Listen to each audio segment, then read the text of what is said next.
दुनिया में जितनी भी ऑटोमेटिक गाड़ियां हैं सबके गियर बॉक्स में लगे होते हैं कंट्रोल वाल्व। इसी वाल्व की मदद से बहुत ही आसानी से गियर को शिफ्ट किया जाता है। इसे आप गियर बॉक्स का दिमाग बोल सकते हो। यह बहुत ही मुश्किल काम है एक कंट्रोल वाल्व को रिपेयर करना, लेकिन आज की वीडियो में स्टेप बाय स्टेप समझेंगे कि ये कंट्रोल वाल्व को कैसे सर्विस करते हैं और कैसे रिपेयर करते हैं इस गियर बॉक्स की मदद से। ये जो गियर बॉक्स है ये ZF का WG180 ऑटोमेटिक ट्रांसमिशन है। देखो, कंट्रोल वाल्व तो हर गियर बॉक्स के लिए अलग अलग होते हैं। यही एक रीजन है कि बहुत सारे लोगों से कंट्रोल वाल्व रिपेयर करने में मिस्टेक हो जाती है। तो ये मिस्टेक अगर एक दफा हो गया फिर इसको दोबारा फॉल्ट को पता करना लगभग नामुमकिन है। इसलिए वीडियो को पूरा देखना, वीडियो बहुत ही ज्यादा इंपॉर्टेंट है। तो मैं हूं आपका दोस्त इंजीनियर नवाब और आप देख रहे हो कंप्लीट इंजीनियरिंग। चलो वीडियो को शुरू करते हैं। चलो अभी फटाफट कंट्रोल वाल्व को खोल लेते हैं। देखो, जब भी किसी गियर बॉक्स का कंट्रोल वाल्व अगर खोलने जा रहे हो तो कोशिश करना इसके ऊपर में मार्क कर लेने के लिए, क्योंकि जो कंट्रोल वाल्व होते हैं वो अलग अलग पार्ट में आते हैं और इसके अंदर में कंट्रोल वाल्व के अंदर में वाल्व प्लेट भी होते हैं, पतले पतले प्लेट लगे होते हैं। हर गियर बॉक्स में इस तरह का आपको सिस्टम मिलेगा। तो इस चीज को आपको मार्क कर लेना, जिससे क्या होगा, फिटिंग करने के टाइम पे आपको बहुत ही आसानी होगा, आपको कंफ्यूजन नहीं होगा। दूसरी चीज ये, जितने भी कंट्रोल वाल्व होते हैं उसमें अलग अलग साइज के स्क्रू आते हैं। तो कौन से स्क्रू आपने कहां से खोला है इसको आपको ध्यान रखने का जरूरत है, ताकि फिटिंग के टाइम में आपको ज्यादा परेशानी ना हो। तो सारे स्क्रू खोलने के बाद जो मेरा मेन कंट्रोल वाल्व बॉडी है वो निकल चुका हुआ है और गलती का शुरुआत यहीं से शुरू हो जाता है। सबसे पहला मिस्टेक, ये जो गैस्केट देख रहे हो ना, इसमें बहुत सारे लोगों से गलती होती है। ये जो बीच में वाल प्लेट लगे हुए हैं इसके दोनों तरफ गैस्केट है। देखो, जो वाल प्लेट है ये कभी उल्टा फिट नहीं हो सकता, क्योंकि उसमें जो होल है वो एक समान नहीं होते, अलग अलग जगह पे होल होते हैं। लेकिन जो गैस्केट है ये उल्टा फिट हो सकता है। अभी आप बोलोगे कि ये कैसे, जब प्लेट फिट नहीं होगा तो गैस्केट फिट नहीं होगा। बिल्कुल, देखना गैस्केट उल्टा फिट होगा। कैसे, मैं आपको बताता हूं। देखो, ये जो गैस्केट है ऊपर वाले को ठीक अगर नीचे में रख दोगे तो क्या होगा, ये जो गैस्केट है एकदम आसानी से आपको लगेगा कि जितना होल है सब कुछ सेम है। लेकिन जो गैस्केट के अंदर में जो ऑयल के लाइन कटे हुए हैं वो सेम नहीं है, दोनों गैस्केट में फर्क है। और यही भी मिस्टेक हो जाता है लोगों से, जिससे गियर सही से काम नहीं करता है, झटका लेता है या फिर प्रेशर का प्रॉब्लम हो जाता है, बहुत सारे इश्यू आता है। तो इस गैस्केट को आपको फेंकना नहीं, जब तक गियर बॉक्स बन जाए इस गैस्केट को इसी प्लेट के साथ में इसी तरह से लगा करके छोड़ देना है। जब फिट करोगे तो नए वाले के साथ में इसको चेक करना है, तब लगाना है। क्यों चेक करना है इसे भी समझ लो। क्योंकि होता क्या है, कभी कभी गियर बॉक्स में थोड़े बहुत चेंजेस होते हैं जिसकी वजह से गैस्केट उल्टा आ जाता है। वैसे कंडीशन में क्या करना है, पुराने वाले गैस्केट के साथ में नए वाले गैस्केट को मिला करके चेक करना है कि उस गैस्केट में जो होल है वो एग्जैक्टली सेम है नहीं। इसमें तो फिर भी बहुत फर्क है। किसी किसी में तो ऐसा होता है कि एक दो होल का फर्क होता है। ऐसा मेरे साथ बहुत बार हो चुका हुआ है। अब मैं आपको अपने एक्सपीरियंस से बता रहा हूं।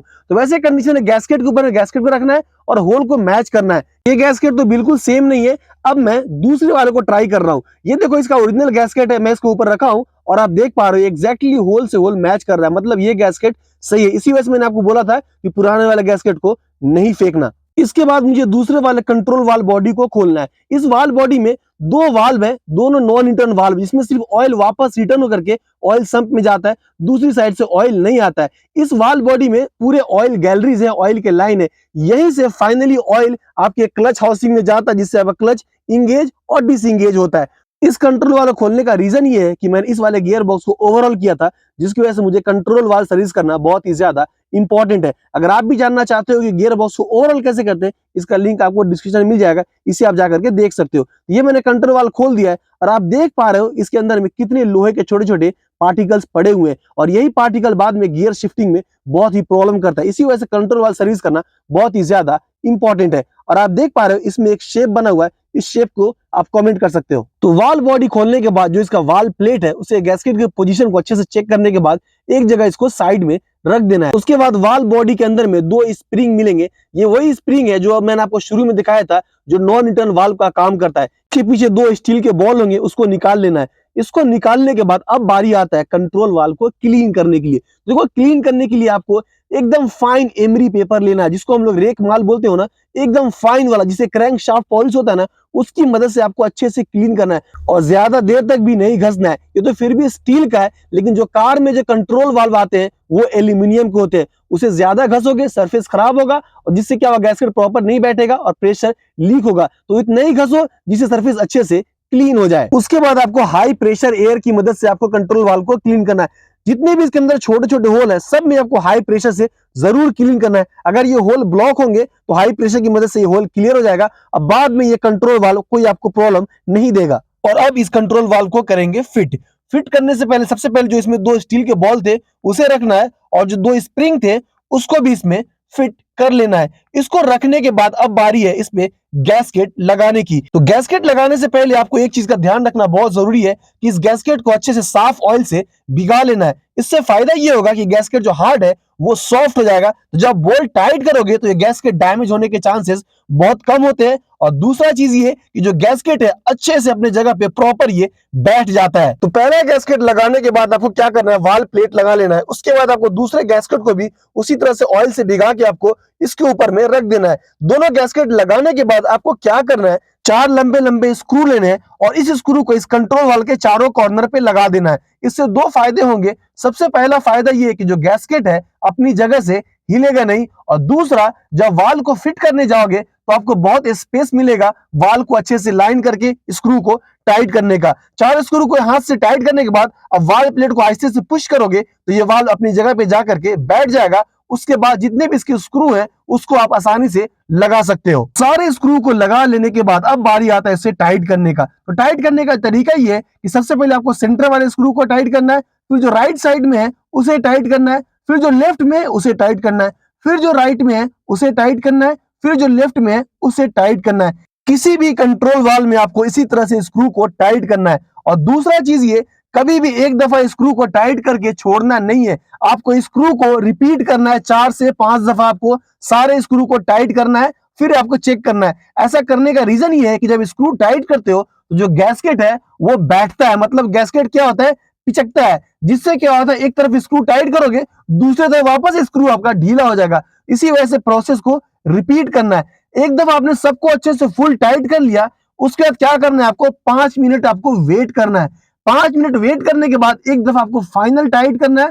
जब फाइनल टाइट करोगे तो सारे स्क्रू को आपको क्या करना है, मार्क कर लेना है, जिससे आप 100% श्योर हो जाओगे कि कोई भी स्क्रू आपका मिसिंग नहीं है। ये प्रोसेस बहुत ज्यादा इंपॉर्टेंट है किसी भी कंट्रोल वाल्व को टाइट करने में। और अब बारी आता है आपको मेन वाल्व बॉडी को सर्विस करने का। इसमें 4 सोलेनॉइड वाल्व है, उसको निकालना पड़ेगा। उसमें जितने भी वायर है सारे वायर को डिस्कनेक्ट कर लेता हूं। उसके बाद इस सोलेनॉइड वाल्व के बगल में 2 स्क्रू है, उसे मैं रिमूव कर लेता हूं, जिससे आपका वाल्व है वो आसानी से निकल जाएगा।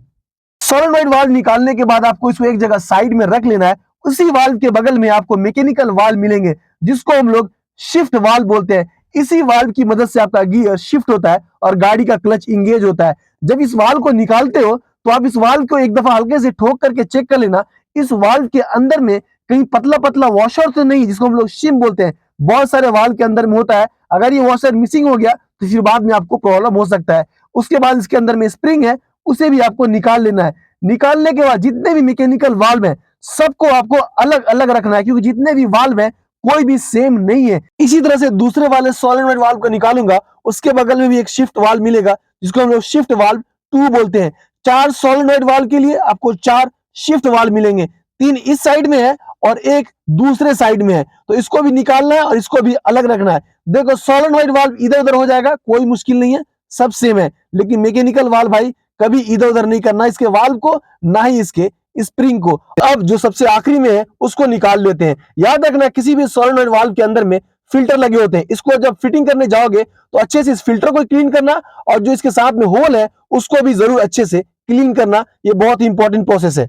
और अब आप जब दूसरे साइड का वाल्व प्लेट खोलोगे, इस साइड में आपको 4 मैकेनिकल वाल्व देखने के लिए मिलेंगे। जो सबसे लेफ्ट साइड में है वो आपका शिफ्ट वाल्व है, वो आपका सोलेनॉइड वाल्व की मदद से ओपन होता है। 3 इस साइड था और एक इस साइड में, और इसके बगल में आपको एक स्प्रिंग दिखेगा, इसके अंदर में ही वाल्व है, जिसको हम लोग रिटर्न वाल्व बोलते हैं। ये ऑयल को रिटर्न करता है। उसके बगल में एक और वाल्व है, इसको प्रेशर कंट्रोल वाल्व बोलते हैं। ये टॉर्क कन्वर्टर के प्रेशर को कंट्रोल करता है। और इसके बगल में एक और वाल्व है, वो भी आपका प्रेशर कंट्रोल वाल्व है। ये आपके क्लच के प्रेशर को कंट्रोल करता है। तो चलो अब सारे वाल्व को निकाल लेते हैं। सबसे पहले शिफ्ट वाल्व को निकालेंगे, इसके अंदर में जो स्प्रिंग है इसे भी निकाल लेंगे। उसके बाद जो इसके बगल में रिटर्न वाल्व है उसके स्प्रिंग को निकालेंगे, और जो इसके अंदर का वाल्व है उसे भी निकालेंगे। उसके बगल में एक और जो प्रेशर कंट्रोल वाल्व है, जो टॉर्क कन्वर्टर के प्रेशर को मेंटेन करता है, उसे निकालेंगे। और जो सबसे आखिरी में जो प्रेशर कंट्रोल वाल्व है, जो क्लच के प्रेशर को मेंटेन करता है, इसे भी निकालेंगे। तो देखो इस वाले वाल्व को जब मैंने निकाला तो मैंने आपको शुरू में बताया था किसी किसी में शिम होता है।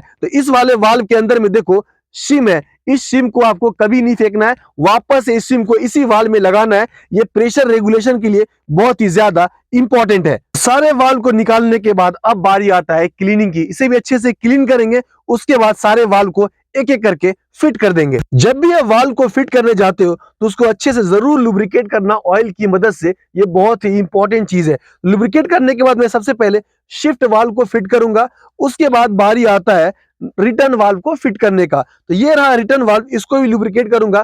पहले वाल्व को फिट करूंगा, उसके ऊपर में स्प्रिंग था तो मैं फिर वापस से स्प्रिंग इसके ऊपर में डाल दूंगा। इसके बाद बारी आता है आपका प्रेशर कंट्रोल वाल्व का, जो टॉर्क कन्वर्टर के प्रेशर को मेंटेन करता है। सबसे पहले वाल्व, फिर स्प्रिंग और इसके ऊपर में एक और आपका टॉप वाल्व होता है, इसको आपको लगा लेना है। इसके बाद आपका बारी आता है आखिरी में प्रेशर कंट्रोल वाल्व को फिट करने का। तो इस वाल्व को फिट करने के लिए सबसे पहले मैंने इसको लुब्रिकेट किया है। इसके बाद इसमें आपको एक छोटा सा स्लिप था उसको डालना है। इसके ऊपर में आपको स्प्रिंग डालना है। स्प्रिंग को जरूर ग्रीस करना है। ग्रीस करने का मतलब ये होता है कि जब उल्टा करोगे तो वापस आपका स्प्रिंग गिरेगा नहीं।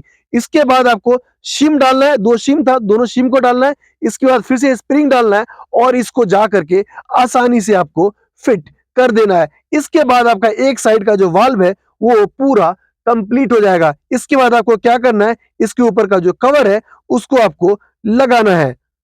तो जब आपका पूरा वाल आपका फिट हो जाएगा तो अब बारी आपको वाल प्लेट फिट करने का।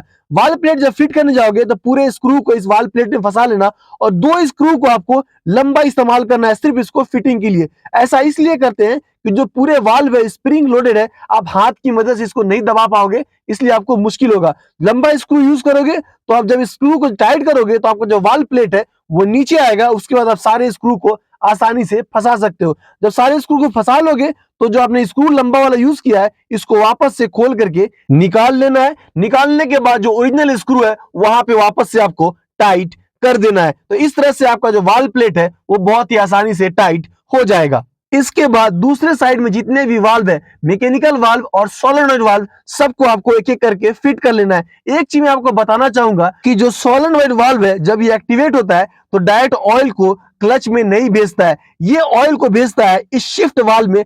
तब जाकर के शिफ्ट वाल्व ओपन होता है और इसके बाद जो ऑयल है वो हाई प्रेशर से जाता है क्लच पैक में और तब जाकर के क्लच को इंगेज करता है। इस चीज को आपको ध्यान में रखना है। तो इस तरह से मेरा पूरा का पूरा वाल्व रेडी हो गया हुआ है। अब मैं सोलेनॉइड वाल्व को अच्छे से क्लीन करूंगा, उसके बाद एक एक करके इसको अपनी जगह पे ला करके फिट कर दूंगा। तो जब इसको फिट कर दोगे उसके बाद साइड में दो दो स्क्रू है, सारे को अपने स्क्रू की मदद से इसको टाइट कर लेना है। और जब टाइट कर लोगे तो वायर को कनेक्ट करना मत भूलना। सारे वायर को एक एक करके आपको कनेक्ट कर लेना है, तब जाकर के आपका जो पूरा वाल बॉडी है वो रेडी हो जाएगा। और सबसे आखिरी में रह जाता है वाल प्लेट का गैसकेट लगाना। तो गैसकेट लगाने का सेम वही तरीका है जो मैंने आपको शुरू में बताया था कि पहले आपको लुब्रिकेट करना है, उसके बाद आपके गैसकेट को लगाना है। जब आपको फिटिंग करने का बारी आएगा तो सेम उसी तरह से 4 बोल्ट को लगा लेना है और उसी में आपको प्लेट को फिट करना है। और सेम जो टाइट करने का तरीका है जो मैंने आपको शुरू में बताया था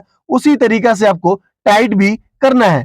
तो ये था पूरा प्रोसेस एक कंट्रोल वाल्व को सर्विस करने का, रिपेयर करने का। उम्मीद करता हूं कि वीडियो अच्छी लगी हो। अगर अच्छी लगी हो प्लीज चैनल सब्सक्राइब कर देना और रेडी रहना नेक्स्ट वीडियो के लिए नए टॉपिक के साथ में।